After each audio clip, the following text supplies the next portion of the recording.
I'm Liz Faublas, and this is Currents. Startling news tonight from the New York City Police. Crime related to Hurricane Sandy is up more than 1,000%. Looters robbing storm-damaged homes in the Rockaways and Breezy Point neighborhoods of Queens caused a 1,020% increase in burglaries there in just 1 month. Thugs also targeted Coney Island, a storm-ravaged region in Brooklyn, where cops report a 171% increase in burglaries. On Staten Island, the increase was nearly 22%, low by comparison, but under normal circumstances, a huge jump. The police spokesman reports arrests are up too, and more cops have been sent to the areas. Vandalism of the Christmas display at the Priests for Life National Headquarters on Staten Island remains unsolved tonight. Power cables to the lights of the display were cut within the past day. A priest at the well-known pro-life organization says it's very disappointing, especially with what people on Staten Island have been living through since the storm. A top bishop at the U.S. conference is criticizing the U.S. Congress for plans to punish the Palestinians in the Middle East by cutting aid. Des Moines Bishop Richard Pates, who heads the International Justice and Peace Committee for the bishops, says a funds freeze would undermine efforts to build a lasting peace in the Holy Land. The cutoff, still to be voted on, would be in retaliation for last week's UN vote to upgrade the status of the Palestinian Authority. Now, these fields in Jerusalem are set to become another means to punish the Palestinians. Israel is planning to build new settlements here. The land is already developed with power lines and roads. The Palestinians complain the location cuts their territory in half and ends any hope for the creation of a Palestinian state. It's impossible. I mean, anyone who would look at the maps, look at the geography, will know exactly that this decision means that no more two-state solution. Israel argues the Palestinians broke treaties by going to the UN in the first place. Well, the president of Egypt has been able to go back home. Mohamed Morsi fled the presidential palace in Cairo last night as more than 100,000 protesters shouting "Dictator, dictator" surrounded the building. Police held them off. This just the latest development in dangerous and ongoing battles between forces who support the Egyptian and those who are against his grab of nearly unlimited power. Eventually, Morsi returned to the palace. The refugees of the Syrian civil war, meantime, seemingly have nowhere to go. The bombing of a school inside a refugee camp, just the latest assault on the people fleeing the violence and horrors of the war. The camp is located on the outskirts of Damascus. The rockets that flew into the school killed 30 people. There's no clear answer as to who's responsible. The civil war has claimed the lives of more than 40,000 Syrians. Well, with no safe place apparent above the ground in Syria, one family at least now tries to live below. Down a steep stone stairway into the darkness. This is where the Kurdiye family has been hiding for 4 months. The strikes were all around us. We just ran out with nothing, 20-year-old Fatma recalls. We just ran and ran down here, and the shrapnel was falling all over. Since then, they've dared occasionally to go back home to collect belongings. There would be bombing like that, and we'd come running back here, Fatma says. Their home is just 5 doors away, but it's right on one of Aleppo's front lines. It's been hit by artillery fire since they fled. We go home every 2 weeks to shower, fearful and terrorized, Fatma's mother tells us. We have a weak home. It could crumble any moment. Their makeshift bunker was a workshop. The carpenter's intricately carved furniture still lines the walls. The last time the family ventured out was 3 weeks ago. Fatma and her younger sister want to leave, anywhere but here. Anywhere they can feel the sun and smell fresh air. But their father refuses. Poor but proud, he says he doesn't want to be at the mercy of others. Here he can send his son to scrape money and buy a little food. It's humbling how amidst all they have lost and suffered, they insist on offering us tea. The girls dream of wounded neighbors. Their mother has nightmares her children are dead, and says she feels her heart is going to burst with each explosion. I just tell her it's far away and not to be scared, Fatma says. But sometimes the bombings are so close, the family says they choke on the dust. What can we say? We're living in a prison, prisoners in a prison, Fatma says. It's more like a grave, Zahra adds. To give you an idea of just how dark it really is and terrifying with all of the sounds of the gunfire outside, we're going to switch our camera light off. This tiny flame is all the family has. As they listen to the sounds of war above. Well, the fear that Syria is about to use its chemical weapons sparked a series of emergency conferences around the world. Tonight, a leading Chinese newspaper is reporting that the Assad government says it will not use the weapons, quote, if they had them. Up next, an unusual choice for ambassador and keeping your eye on the Pope as Currents continues after the break.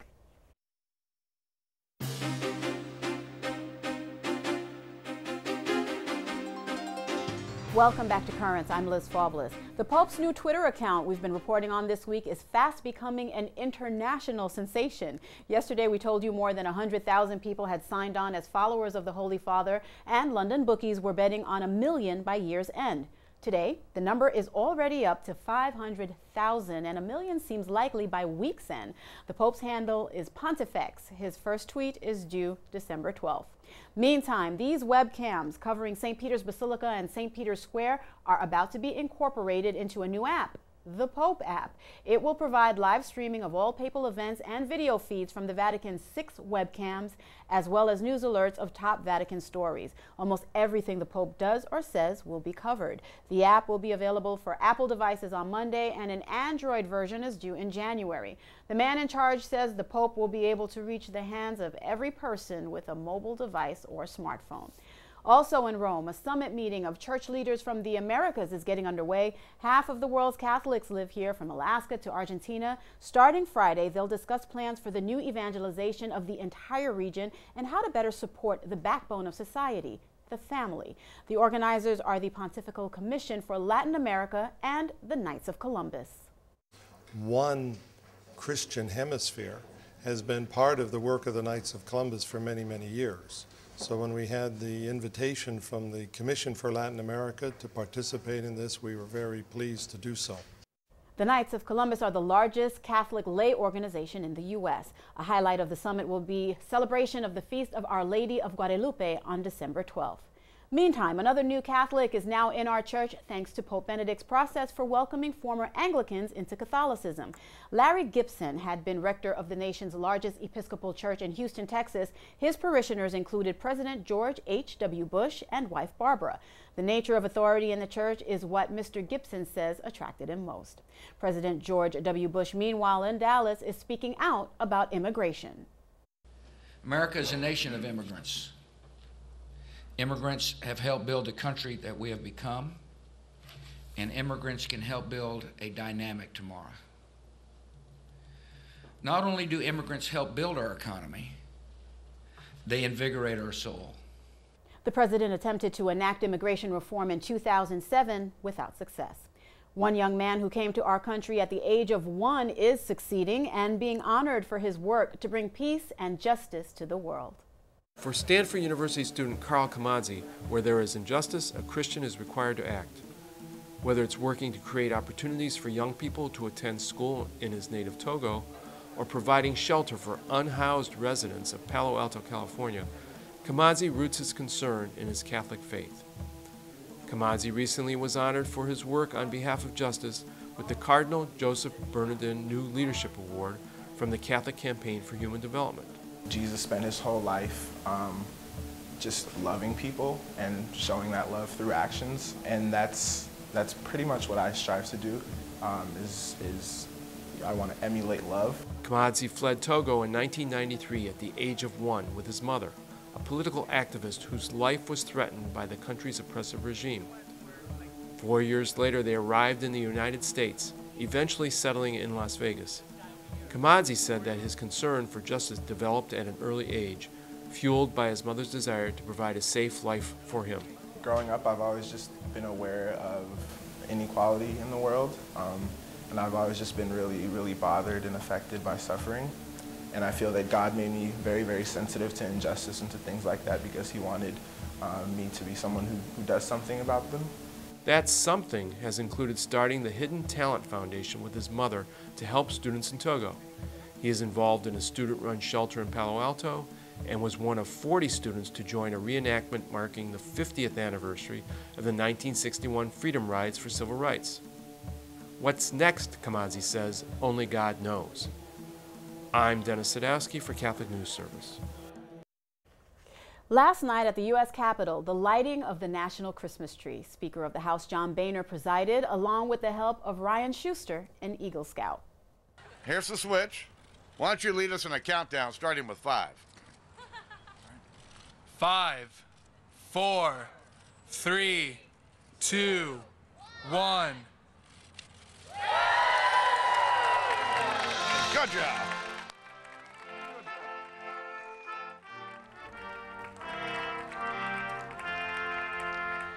Well, that tree is 73 feet tall and comes from the White River National Forest in Colorado. Selecting what's called the People's Christmas Tree from a national forest and bringing it to Capitol Hill is a holiday tradition that's nearly 50 years old. Also in Washington, several reports tonight that our next ambassador to Great Britain or France may be the lady who runs Vogue fashion magazine. Anna Wintour is a big supporter of President Obama. She contributed a lot of money to the campaign and hosted several fundraisers, bringing in a total of $500,000 to the re-election effort. Now reports the president is considering her to be his ambassador to either the UK or France. She's an American citizen but was born in England. The people at Vogue says she's happy with her current job. Up next, the man in the right place at the right time after the break. Welcome back. Pope Benedict is calling upon the church to devote greater attention to people with disabilities. Ogni persona, pur con I suoi limiti fisici e psichici, anche gravi, è sempre un valore inestimabile e come tale va considerata. The Holy Father's remarks are in conjunction with the International Day for People with Disabilities. Meantime, the U.S. Senate has not ratified a UN treaty regarding disabilities. Last month, we reported that critics worried the treaty would give governments an opening into the lives of families living with disabilities. Pro-life groups said the pact would promote abortion of the disabled on an international scale. Now, with the Senate vote, the treaty is now dead in the United States. A bunch of atheists in Arkansas have succeeded in taking Charlie Brown out of Christmas. A Christian church in Little Rock had intended to perform Merry Christmas, Charlie Brown for local public school students. When the atheists started complaining the show was too religious and threatened lawsuits, the church backed down, saying they didn't want any harm to come to teachers or the show's cast. A movie with faith in life at its very heart is about a man who's always in the right place at the right time to prevent disasters.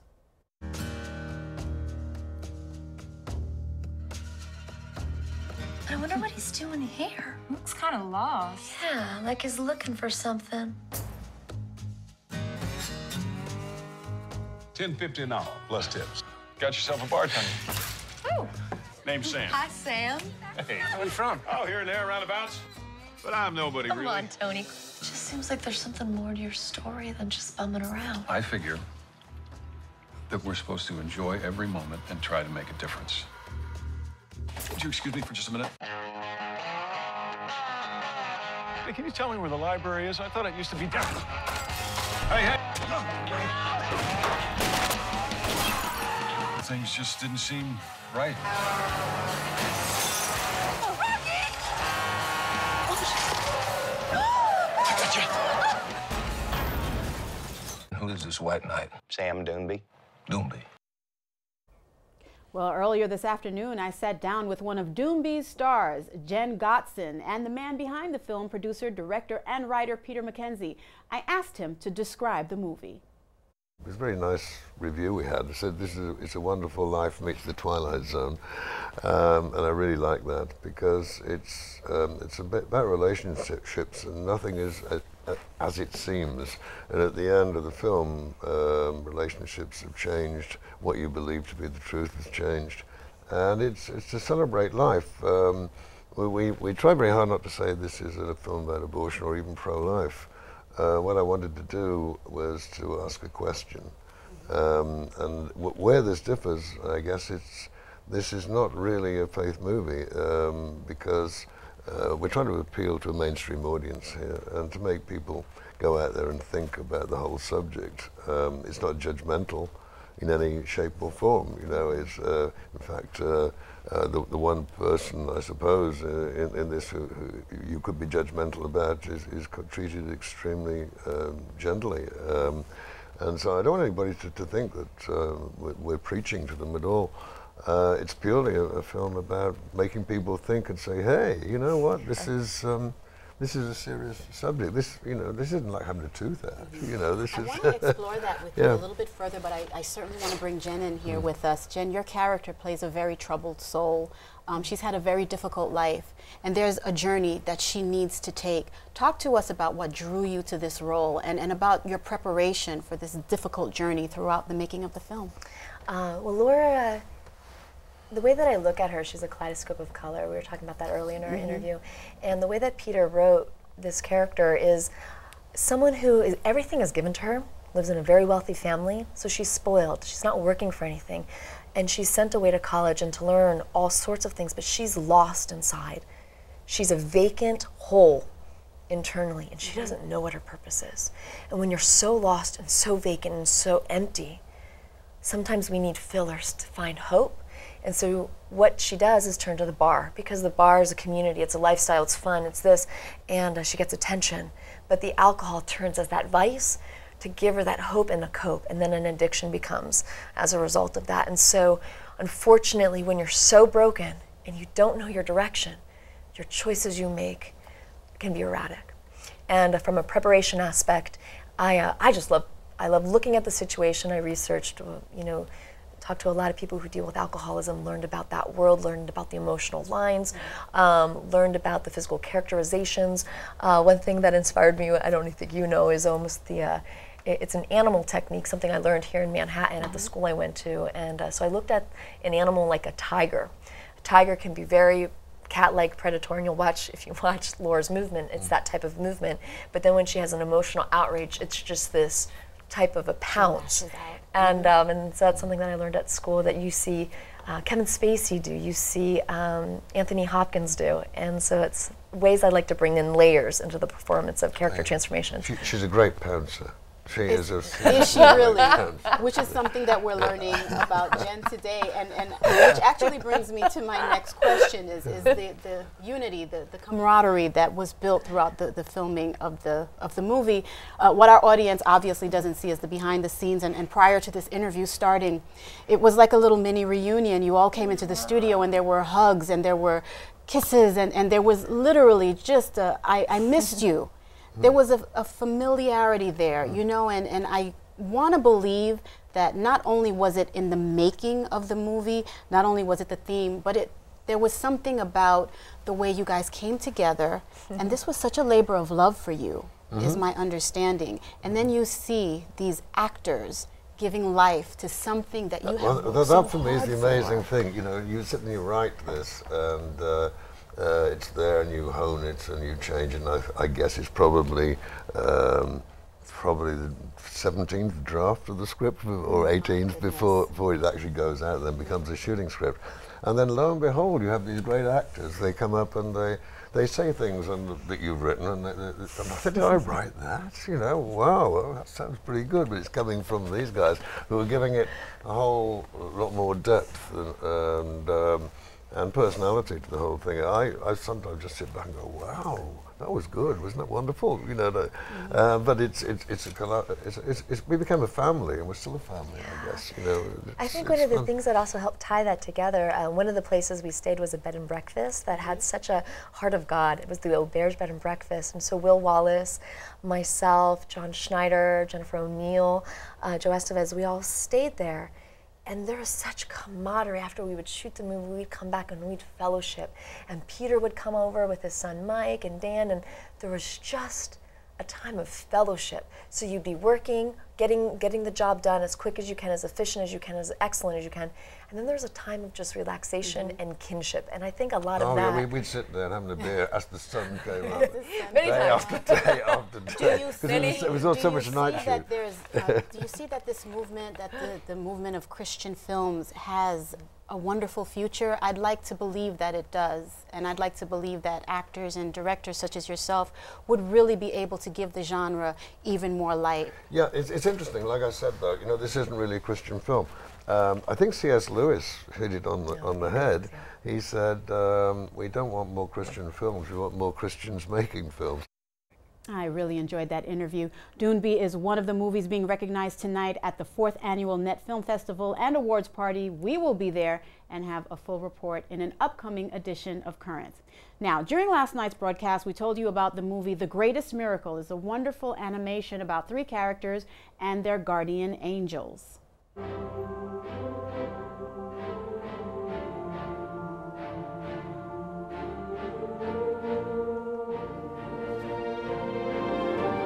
The story is about choices between good and evil and the impact of God's grace.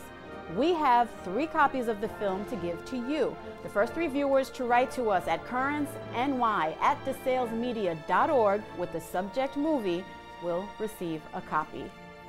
Up next, Praying Through Song after the break. At the beginning of our broadcast, we reported how crime is rampant in the areas most ravaged by Hurricane Sandy. Now, late word out of Washington about the financial impact. The governors of New York and New Jersey are asking the federal government to provide $80 billion in storm relief. The White House is saying the president plans to ask Congress for about $50 billion. Finally tonight, from East Flatbush, Brooklyn, the blessings of God as expressed in music that lifts the heart.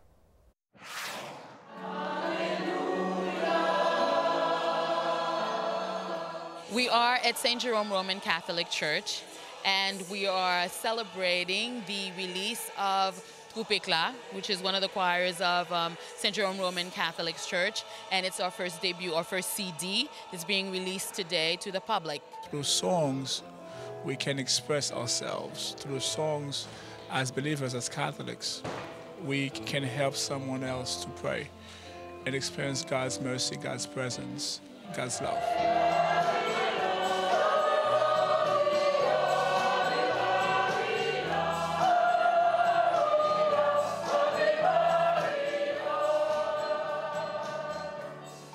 Purpose was to form a singing group that will help carry the message through songs and worship. And that's the reason in 1995, Bishop Saint-Cyric gave me the permission to start the group, and we did. This group has many talented people, and they help us to lift our hearts to the Lord during the celebrations, especially the Mass celebrations. So it's a blessing to have them in the parish.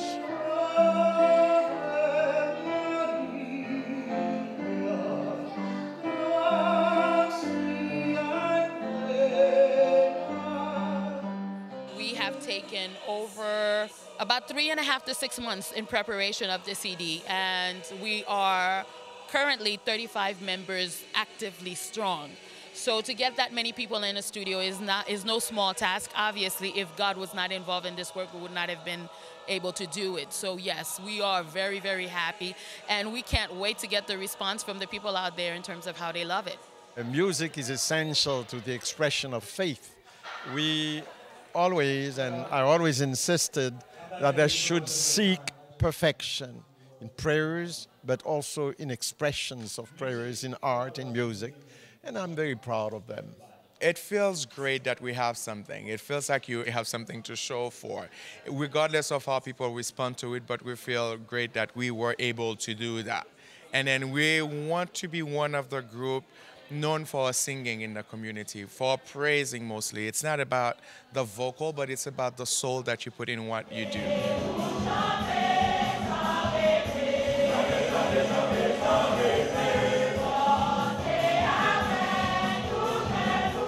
I've been listening to Troupéclat since I was younger, because the first time I've been to this church was like 4 or 5. So I'm kind of into their music because it's about God. It brings joy to my life, and that joy, I share it when I go home to my family. I share that joy with my family. It's another form of proclaiming Christ through music, and they will be nourished and hopefully encouraged to be more involved. We've posted more about Troupe Éclat on our website. Just go to currentsny.net and click on our blog, Riding the Wave. That is all for tonight. For all of us here at Currents, I'm Liz Faublas. Thank you for watching and have a good night.